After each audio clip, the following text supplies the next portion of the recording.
Joining me right now is former Trump White House chief strategist, Mr. Steve Bannon. Steve is now hosting a nationally syndicated radio show called War Room Impeachment to support and defend the president until the day after his acquittal. Great to have you back. Thanks for having me. All right, so there's a lot of stuff going on right now, a lot of rumors. This guy, Mr. Snodgrass, says, you know, basically some evasive comment to our own Trace Gallagher, not really, you know, saying one way or the other whether or not he was the source for Anonymous. Now there are some reports online tonight, maybe he wasn't the guy. What's your take? Here's the take, is that this is irresponsible by the mainstream media, and particularly the New York Times. The publisher of the New York Times, A.G. Sulzberger, and his family. They're the paper of record in our country. He has to come out and, I think, verify it's a senior administration official.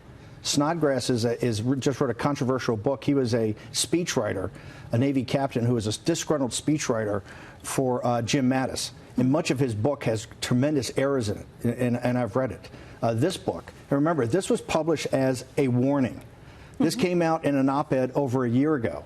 And it dovetails with the impeachment because it's the same type of unelected bureaucrats that oppose President Trump's national security policy. The same types of people you saw for the last 2 weeks under Schiff's program that the American people tuned out on because the ratings dropped every day. And we now know from independents that independents are turning against the whole concept of impeachment because of their testimony and because of the facts that are coming out. And I think this was actually more insidious. So you've had the op-ed, you've had Nikki Haley's book, of which her charges, Ambassador Haley's charges, have not been denied by General Kelly or Rex Tillerson.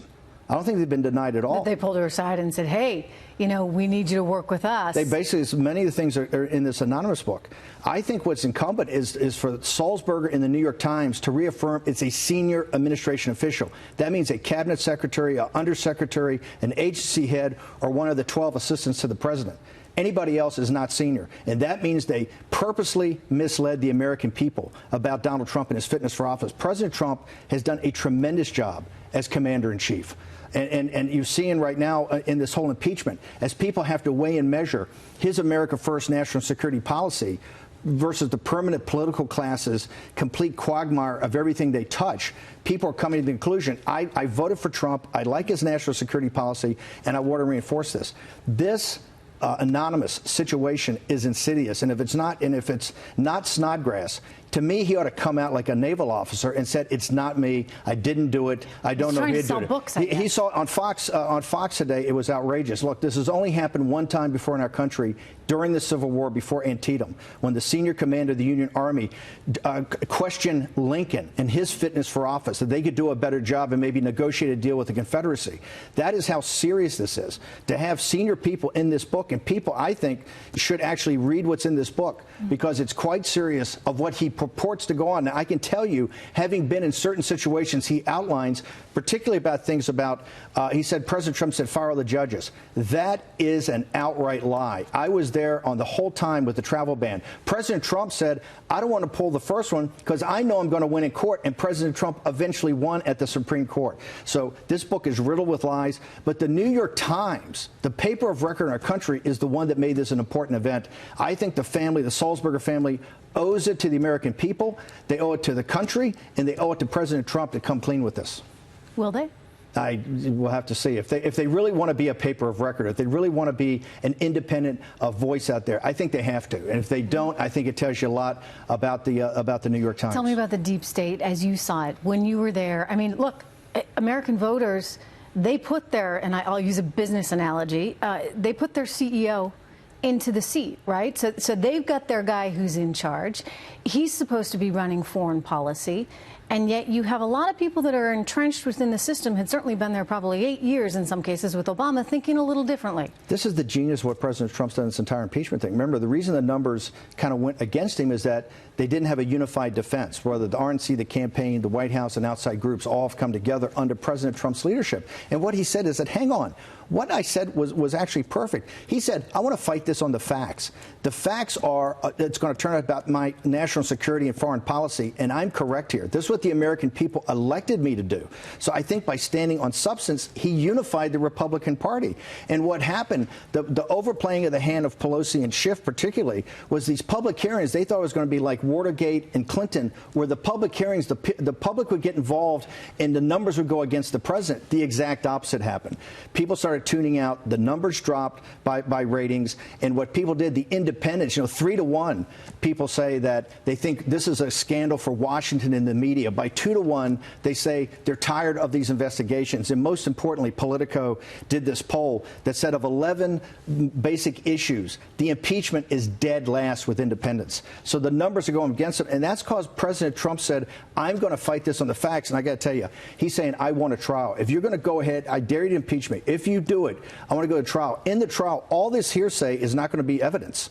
They're going to have Schiff and these people are going to have a very tough time making a case. And President Trump's going to demand that Senator Biden, Joe Biden, the whistleblower, and Schiff all come and testify. And when that happens, the whole house of cards the Democrats are going to play. Nancy Pelosi has bet her speakership on this now. Those 31 swing districts where you see the numbers going the other way. She told them when she picked these people to run, and Bloomberg put up the money essentially, never mention impeachment. Talk about health care, talk about the economy. Now they're stuck to impeachment. She warned them. She should have written the book, It should have been not an option. Pelosi, a warning. To the Dems, I can tell you, they've overplayed their hand, and this is what I think Trump deserves the credit for. He said from the beginning, I want to fight this on substance. I don't say this was bad and it's not impeachable. This was not just not wrong. This is why I was elected by the American people. Listen, I give him credit for being so willing to fight and to stand up to all of them, because it's not easy when you're trying to run a whole country. Steve, don't go anywhere. You're going to stay with us. I want to ask you about the IG report and a whole lot more.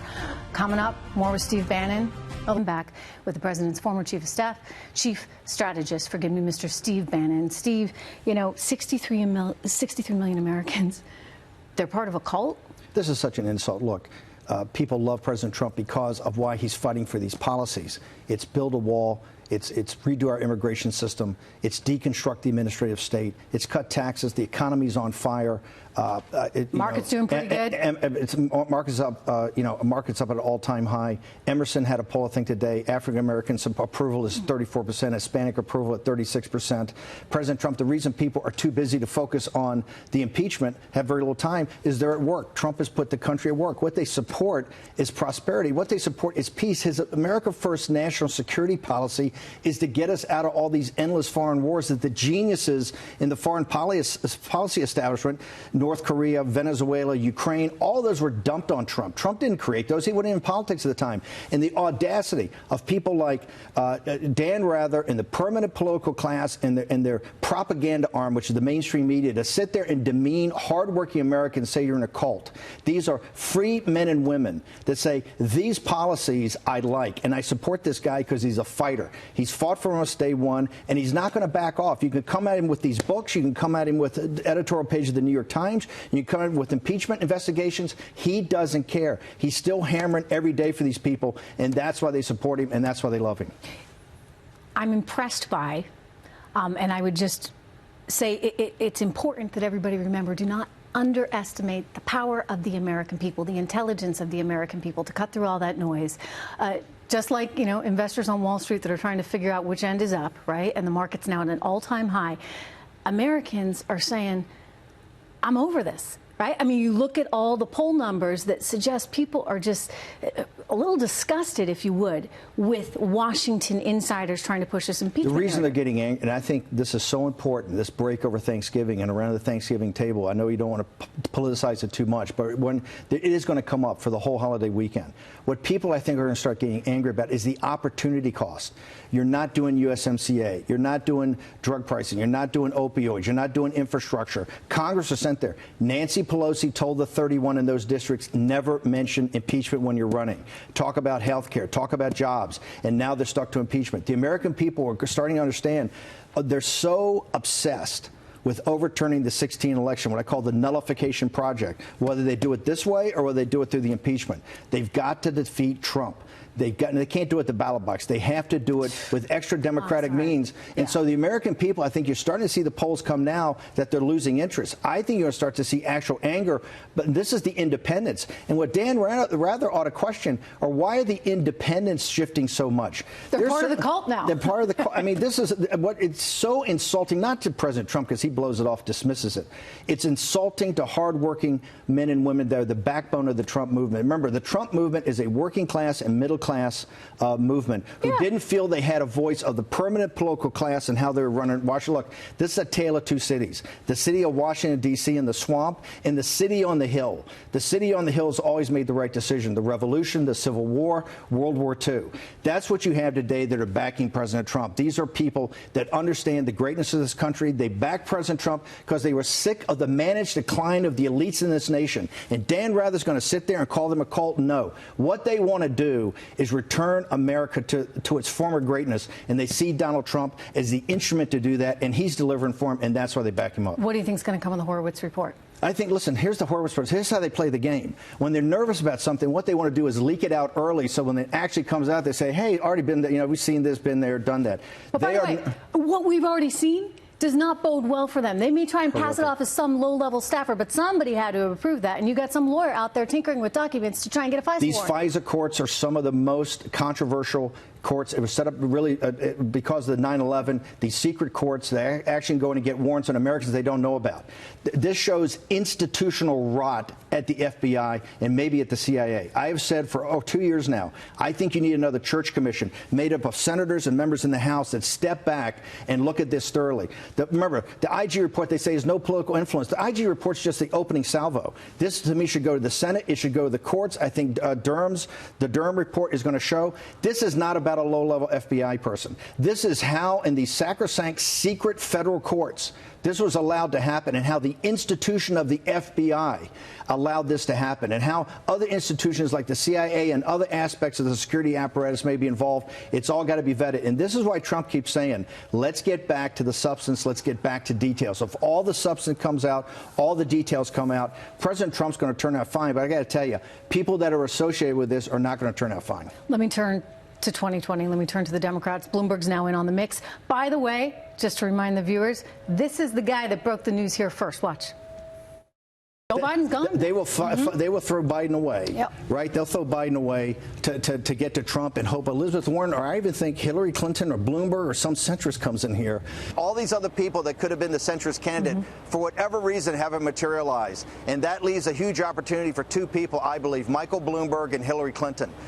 Well, what do you know? One of the two is in. I'd just like to say we were also mocked and ridiculed every time we had that up there by the geniuses, right? No, it's quite evident that, look, the ratings, and President Trump follows this, like the ratings for the impeachment started to drop off, the ratings for the Democratic primaries are dropping off. There's a lack of interest. There's no star power. And more importantly, there doesn't seem like a fighter that can take on Trump. But does Mike Bloomberg deliver that star power? Here's what I do think. Well, listen, first off, quantity has a quality all its own, and his quantity is capital. He's very smart in applying his capital to politics. Remember, one of the reasons we have this impeachment going on is because Nancy Pelosi took the House on the shoulders of Michael Bloomberg's money. It was $100 million of Bloomberg's capital that went in. I think they focused on 25 House races and won 23 of them. So a large extent, Nancy Pelosi owes her job to Michael Bloomberg. He's been moving these chess pieces around for a while. He hopes to use his capital to blow a hole because he sees Mayor Pete, Biden, Cory Booker, the other centrists are just not getting traction.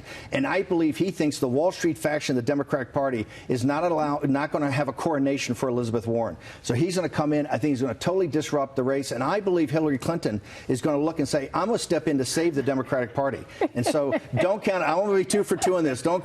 I think Hillary Clinton is taking a hard look and seeing what Bloomberg's doing and seeing how Bloomberg's trying to position himself. I think the Democratic race is wide open.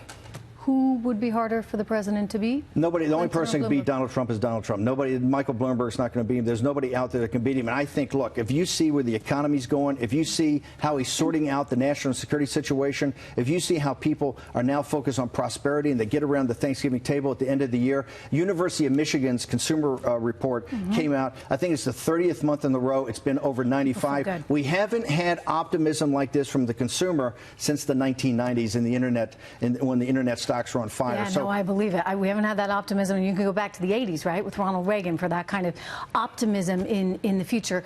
Very quickly, China. You know, I could talk to you all night about China. Well, a huge thing happened the other day is that they had the populist revolt in Hong Kong. Yep. This election is so big, and I really tell people they ought to focus on this. The CCP thought the people in Hong Kong were beaten and defeated. They came to the polls yesterday after the CCP's been telling everybody the Chinese can't govern themselves. Absolutely blowout numbers. They're in shock. The young men and women, the millennials, have done it, and I think eventually President Trump, the House of Representatives and the Senate have passed a very tough resolution on Hong Kong. I think the president's going to look at that and I think ultimately sign it. The president, by the way, broke news on Fox and Friends the other day that nobody reported in the mainstream media. President Trump said that he had reached out to Xi, and he saved many lives by telling Xi to back off and do not send the PLA in there during the height of it. The reason those elections were held yesterday and young people came out in the millions and voted is because Donald Trump protected them. And I think the world needs to know that and need to know the details of it, because once again, I think he's been a hero for people fighting for freedom throughout the world. Steve Bannon, thank you so much. We're going to listen into War Room. Thank you. Every morning.